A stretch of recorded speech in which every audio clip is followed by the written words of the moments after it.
ایک دفعہ ایک جاننے والے انہوں نے کہا کہ یہ جو تم دیتے ہو نا، ساری باتیں کرتے ہو، جس دن تمہاری لڑکی بھاگی گھر سے اس دن تمہیں سمجھ میں آئے گی، تمہاری ساری تقریریں نکل جائیں گی۔ تو بجائے اس کے کہ وہ مشتعل ہوتے، انہوں نے خاموشی سے، سکون سے ان کی بات سنی، اور اس کے بعد انہوں نے یہ کہا کہ بھائی میری لڑکی کیوں بھاگے گی گھر سے؟ مطلب جہاں وہ چاہے گی میں مناسب دیکھ بھال کے بعد اس کا وہاں پہ خدا کی رضا سمجھتے ہوئے نکاح کر دوں گا، لہٰذا اس کے بھاگنے کی نوبت ہی کیوں آئے گی؟ اس لیے ہمیں یہ جو ہماری نفسانی قسم کی غیرت ہوتی ہے نا، انورٹڈ کامرس لگا لیجیے، اس کے اوپر مکمل کنٹرول رکھنا ہے۔ مطلب کہ ہمیں خدا کے سامنے بچنا ہے، اس کی فطری ہدایت کو ماننا ہے، یا معاذ اللہ اس کو اپنے سامنے جھکانے کی کوشش کرنی ہے۔ والدین جو ہوتے ہیں، بڑے جو ہوتے ہیں، وہ فیسیلیٹیٹرز ہوتے ہیں، سہولت کار ہوتے ہیں، تھوپنے والے نہیں ہوتے، اکڑو نہیں ہوتے، دھونس جمانے والے نہیں ہوتے۔ اب بہت اچھی بات ہے کہ والدین کی پسند بھی مل گئی اور اولاد جو ہے ان کی بھی پسند مل گئی، یہ تو آئیڈیل صورت ہو گئی۔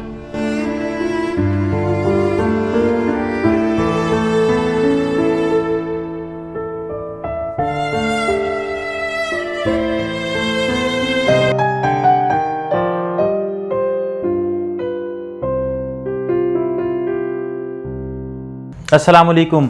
ہمارے ایک دوست بڑے مشہور تھے اصلاحی سرگرمیوں کے اندر، ایک مسجد کے اندر خطبہ بھی دیا کرتے تھے۔ تو وہ جب اولاد کے اوپر یا شادیوں کے اوپر یا اس طرح سے لڑکیوں کے اوپر یا جو مظالم ہمارے سوسائٹیز میں اس حوالے سے جاری رہتے ہیں بڑوں کی طرف سے چھوٹوں پہ، تو اس پہ بھی بولا کرتے تھے۔ ایک دفعہ ایک جاننے والے انہوں نے کہا کہ یہ جو تم دیتے ہو نا، ساری باتیں کرتے ہو، جس دن تمہاری لڑکی بھاگی گھر سے اس دن تمہیں سمجھ میں آئے گی، تمہاری ساری تقریریں نکل جائیں گی۔ تو بجائے اس کے کہ وہ مشتعل ہوتے، انہوں نے خاموشی سے، سکون سے ان کی بات سنی، اور اس کے بعد انہوں نے یہ کہا کہ بھائی میری لڑکی کیوں بھاگے گی گھر سے؟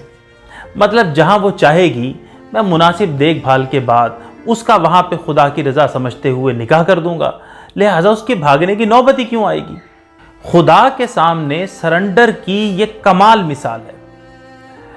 مطلب جب بغاوت ہو جاتی ہے نا، نئی نسل بغاوت کر دیتی ہے، پھر ہم مینے مارتے ہیں، کوسنے مارتے ہیں، باتیں سناتے ہیں ہزار، لیکن بغاوت کیوں ہوئی ان اسباب پہ غور نہیں کرتے۔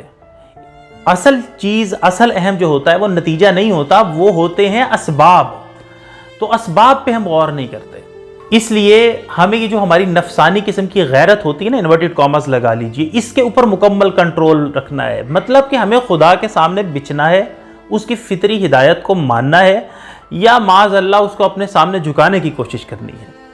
صاف بات یہ ہے کہ اس تعلق میں، جسے ہم ازدواجی تعلق کہتے ہیں، اس میں اولاد کا حق فائق ہے، جنہوں نے پوری زندگی ساتھ گزارنی ہے۔ باقی جتنے بھی رشتے ہیں وہ بعد میں آتے ہیں۔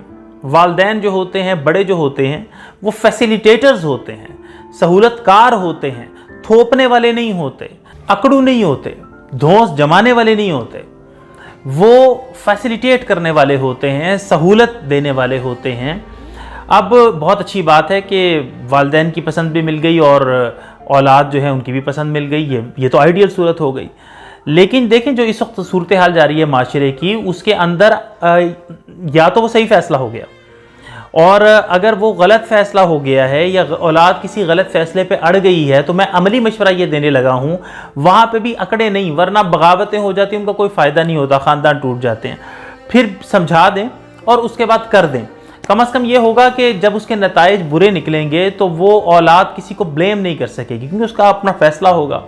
تو سب سے بہتر اور آئیڈیل صورت تو یہی ہے نا کہ اولاد پسند کرے، والدین ان کے اوپر گائیڈ کریں، اور یوں دونوں مل کے راستے کی کوئی رکاوٹ نہ بنے، ایک کی خواہش کے راستے میں رکاوٹ نہ ڈالی جائے اور دوسرے کو جو عزت ہے وہ بیچ چوراہے میں نیلام نہ ہو۔ لیکن جب یہ کیفیت ہو جائے تو اس صورت میں نے یہ بات عرض کی ہے جو بھی آپ نے سنی ہے، اس لیے بہترین طریقہ تو وہی ہے کہ ایک فیسیلیٹیٹر بنے اور دوسرے کی خواہش کا گلا نہ گھوٹا جائے، کیونکہ بڑوں کی جو یہ بلیک میلنگ ہے یا ایموشنل بلیک میلنگ ہے، یہ غیر شرعی ہے، غیر حکیمانہ پن ہے، یہ غیر دینی پن ہے۔ اس لیے اس نیکڈ ٹروتھ کو اب ہمیں ہضم کرنے کی عادت ڈالنی چاہیے۔ ہمیں وہی بات کہ فیصلہ کرنا ہے کہ ہمیں خود خدا کے آگے جھکنا ہے یا خدا کو اپنے آگے جھکانے کی کوشش کرنی ہے۔ اچھا، اب ہوتا کیا ہے کہ جب جوڑ ٹھیک نہیں بنتا تو ہماری پوری زندگی ضائع ہو جاتی ہے، اور پوری زندگی میں گٹر ابلتے ہیں، پوری زندگی ناخوشی کے اندر گزر جاتی ہے، لڑنے جھگڑنے میں، ایک دوسرے کے باتیں چننے میں، ایک دوسرے کے نقائص ادھیڑنے میں۔ اب ہمارے یہاں پہ یہ سمجھا جا رہا ہوتا ہے، بڑے سمجھ رہے ہوتے ہیں کہ جی طلاق نہیں ہو رہی، بچے بھی متواتر ہو رہے ہیں، تو بڑی خوشی کی زندگی گزر رہی ہے۔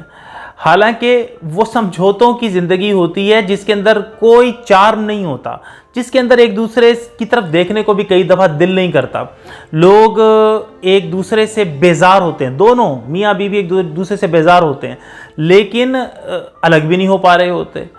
یعنی یہ کوئی اس معاشرے کی عملی مثالیں ہیں۔ مجھ سے کے پی کے ایک صاحب نے رابطہ کیا، کہنے لگے کہ جی انہوں نے درس نظامی کیا ہوا تھا، کہنے لگے کہ جی ہمارے گھر کے اندر میری کزن سے شادی کروا دی گئی، اب ہم دونوں ایک دوسرے کو اس حوالے سے کبھی دیکھتے ہی نہیں تھے، پسند ہی نہیں کرتے تھے۔ ہم نے روکا تو ہمیں وہی تھریٹس دیے گئے کہ خاندان ٹوٹ جائے گا اگر یہ نہ ہوا، اور ہمارا تم سے تعلق ختم۔ کہتے ہیں جی اب شادی ہو گئی ہے، گلے پڑا ڈھول ہے جو بجا رہے ہیں، میں بھی بیزار ہوں، وہ بھی بیزار ہے۔ یعنی یہ بہت غیر فطری بات ہے۔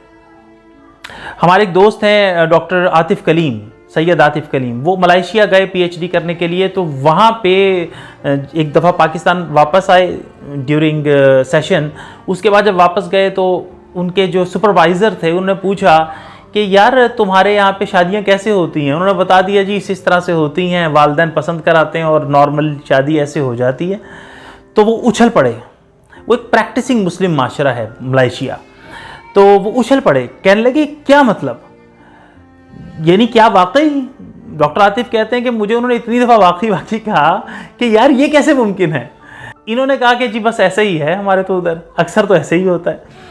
اس لیے نظام کہن کو بدلنا ہے، فرسودگی سے بغاوت کرنی ہے، غیر فطری پن کو چھوڑنا ہے۔ اگر ہم یہ چاہتے ہیں کہ سچے خدا رنگ والے بنیں، خوبصورت زندگی والے بنیں، متوازن لائف سٹائل حاصل کریں، تو خدا کی چھتری تلے آنا پڑتا ہے، اور آنا پڑے گا۔